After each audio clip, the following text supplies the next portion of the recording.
Do you ever feel stressed? Well, I'm sure you do. We all do. And of course, stress as a response, first of all, has a huge purpose in humankind, in our lives. It's the way that our body, this whole organism, starts mustering up its resources in order to meet challenge. And evolutionarily, stress is how we survive. There are 5 identified different kinds of stress responses. They're oftentimes summarized as the 5 Fs. And the 5 being one of the stress responses is fight. We probably know that. That's like when the sympathetic nervous system really gets all round up. It's like fight response. Then there's flight, that makes us want to run away or withdraw. Then there's freeze, which is a paralyzing response. Like under stress, we can suddenly just, our mind blanks. We can't move. We no longer know what to say. Freeze. And then there's also what's called fawn or friend, which means that under stress or under pressure, we can have a tendency to try to make everything feel harmonious and appease the other person. It's a friend. But when it's a stress response, then we don't exactly mean it necessarily, but it's more like we're just avoiding the conflict. So there's fawn or friend. And then there's flop. And flop is like when it feels like our plug is pulled or something. It's a collapse type response. So we each have our individual stress profile. First of all, what is it that stresses us? And then when we're stressed, how do we respond? And that's, for a practitioner, that's actually one of the things you kind of want to know about yourself. You want to be somewhat familiar with, and definitely recognize when your system has gone into stress mode versus when your nervous system, or just your entire system, your whole physiology, feels balanced and centered and like you're present within yourself. And so just a whole different, distinct mode. So in a very simplified way, but actually quite, I find, useful because it's so distinguishable. If you can start noticing in your daily life just that distinction between stress mode and empathetically open and clear mode. In terms of nervous system terminology, if you're interested, and I know there's also some controversy around that, but I'm not going to bother about that right now. It's just that the state that's not stressed, that's centered, like within its own, like within our own window of tolerance, like we're basically fine. We're just present. We're resonantly connected with our surroundings. We feel clear. That's oftentimes nowadays connected with the so-called ventral vagus nerve, when that's the dominant physiology for us in the nervous system. So you'd feel, like I said, empathetic, resonantly open, and at the same time clear and just able to act. So just to start noticing, when is that how you're feeling?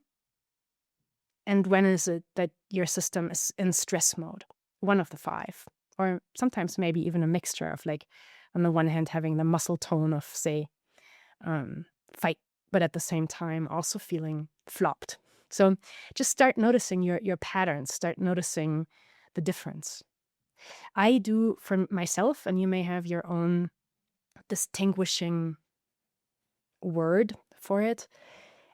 I distinguish those 2 modes very simply by, do I feel centered or do I not feel centered? That does happen to work really well, and I think that's why it's so resonant for me.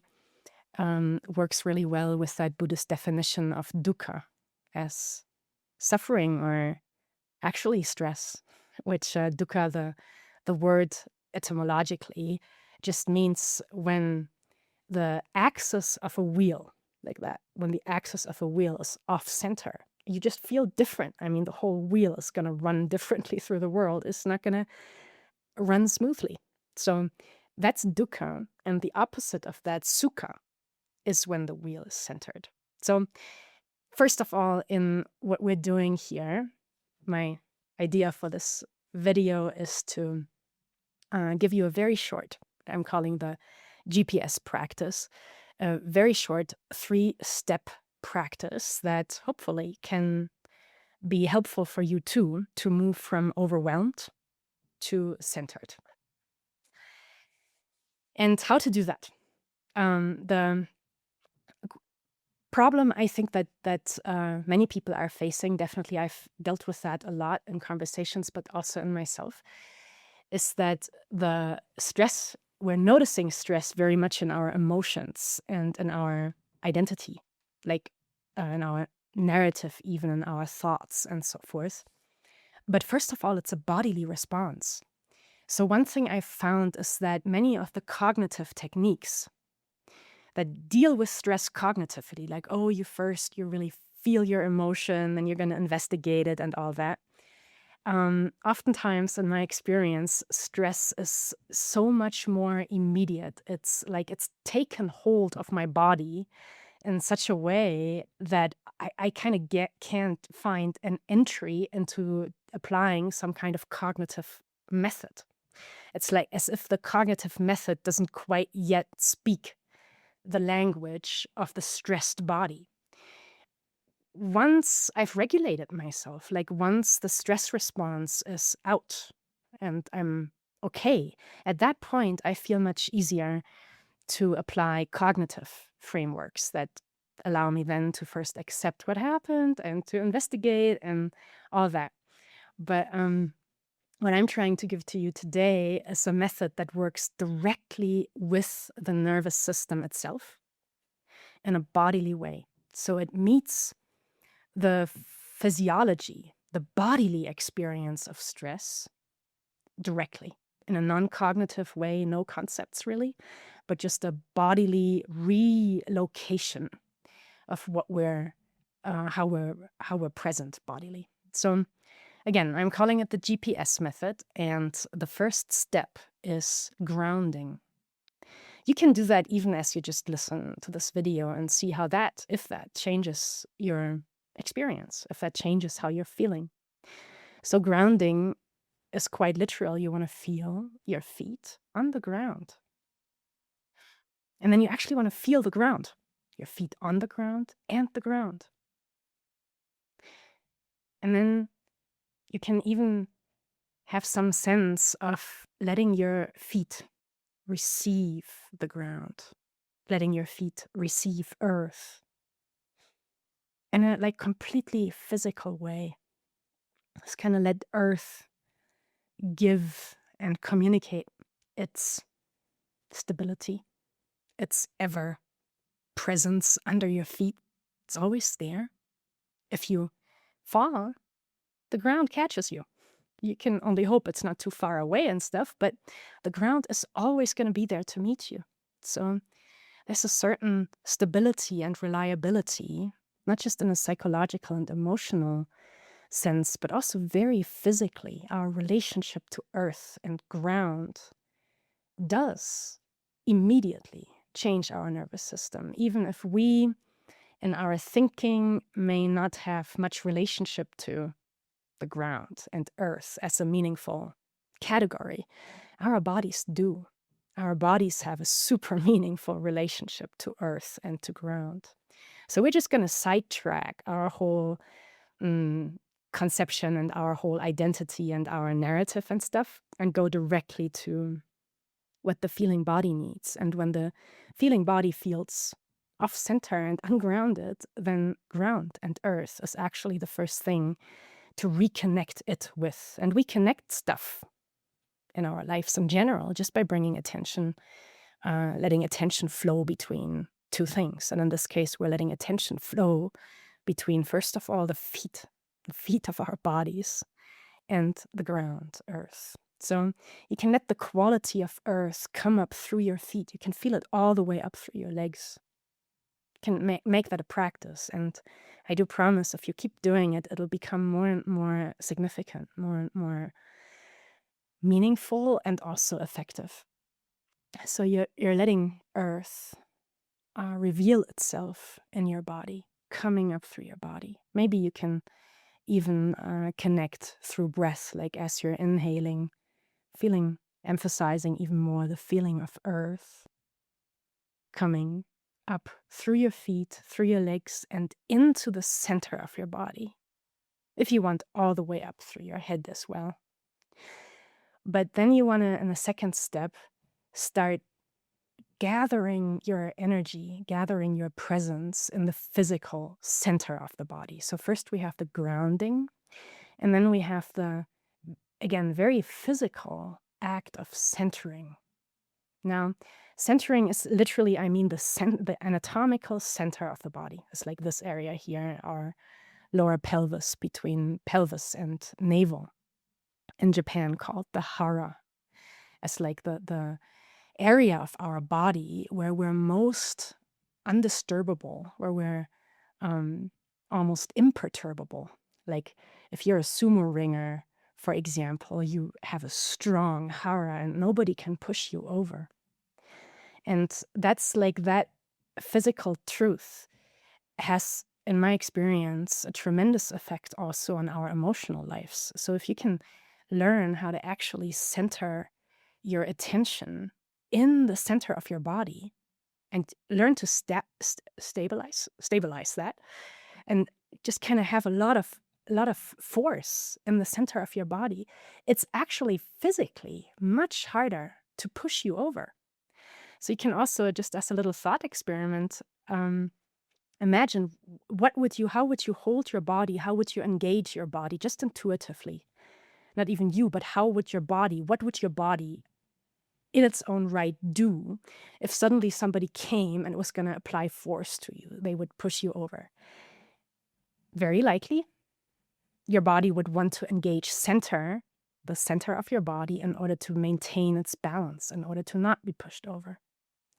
So that's the act of losing balance and coming back into balance is one way to get more familiar with what the center of our body sort of does all the time, and learning how to engage that with more awareness.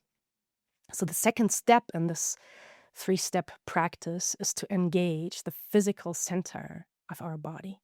Feel our power here. And at this point, actually, if images happen to help you, you might want to try out the image and the imagination of what a tree is like, deeply rooted in earth. It's the same, like through your feet. You can start having that feeling of being deeply rooted within earth, all the way up through your stem, and at the same time being perfectly peacefully abiding in its, like in case of the tree, it's a stem. Even when there is a strong storm, then the tree, and especially the branches and stuff, will bend. They are flexible. They are not like dry and stiff. Not at all. They are actually very, very flexible. They bend with the storm. But the tree, at the same time, if you look at it and feel it, you can feel its roots, and you can feel how it profoundly rests, even in the midst of a storm, in its own center. So that kind of feeling you want to teach your body, and you can do that in your imagination first. Deeply rooted, strongly or powerfully resting within your own center. Now imagine that, and from that place, imagine meeting a challenging situation. Hopefully, this very direct way of engaging the body, grounding, physical center, can give you a sense of now having the possibility of opening, kind of like widening or opening an inner spaciousness. That's the third step, spaciousness. Opening an inner spaciousness in which you're no longer so much only feeling me and them, me and the outer world that's putting pressure on me, or that's being challenging or whatever, or even threatening, but more like you're opening that inner space and recognizing that whatever you're feeling, you are the space in which that feeling arises. And hopefully that inner space can give you a choice. What are you actually going to do about that feeling? Are you going to just follow your impulse? Or are there better ways? So my point, though, is that that inner space is going to be much better rooted, grounded, and much more centered if you establish those other two aspects first.